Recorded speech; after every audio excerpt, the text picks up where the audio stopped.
We're here for an incredible night of celebration. And the winner of the winner, Rebel, Country Road, Beginning Boutique, Priceline, Temple and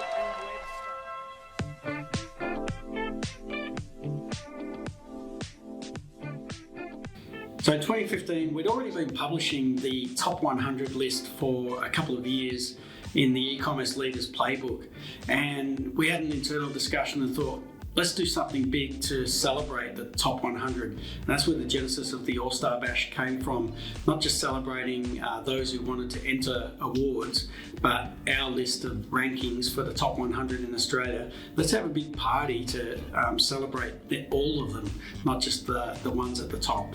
And that was the genesis of what became the All-Star Bash. We didn't want to do just a regular awards night like we'd seen so many of before. We wanted to do something different and make it a real standout on the retail calendar.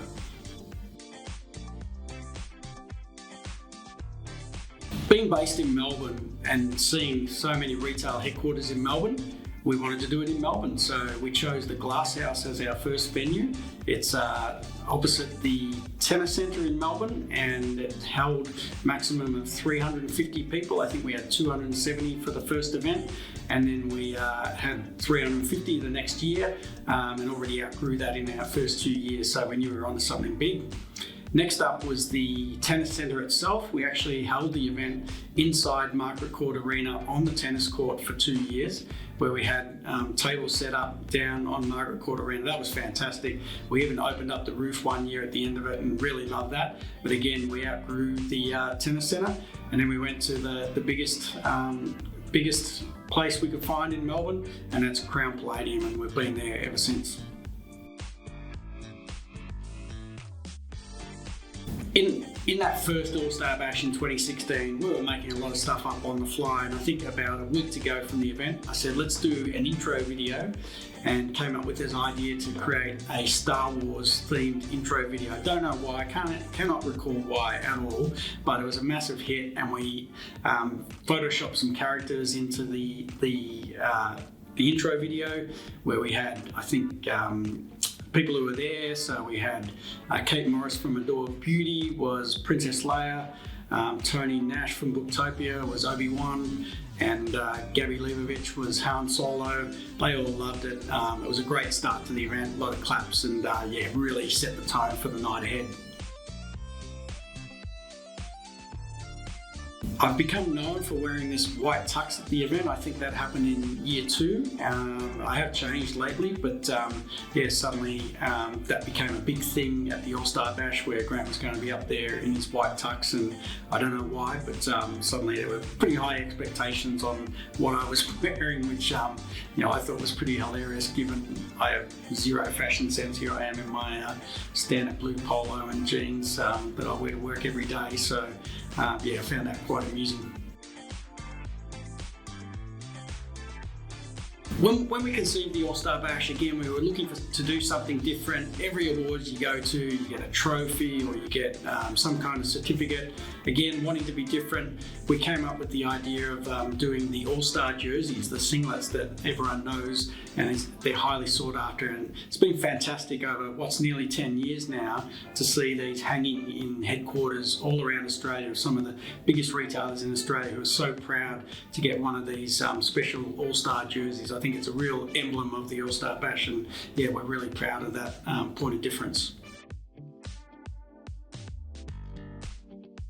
I think one of the things that we nailed with the first All-Star Bash was just the quality of the audience that came along that night, being some of the real power brokers in retail and also across the industry from the supplier side. We just had a fantastic turnout. I remember Gabby Leibovich, the founder of Catch, arriving on the night and saying, "Grant, none of us actually know why we're here, but we're looking forward to it." And I think that was a real statement of the time that we were able to pull a fantastic crowd together, and it was a real sense of community. And I think the All-Star Bash has just continued to grow ever since. And it came from those humble beginnings, but we knew we had a quality crowd and a lot of buy-in to how we did our rankings.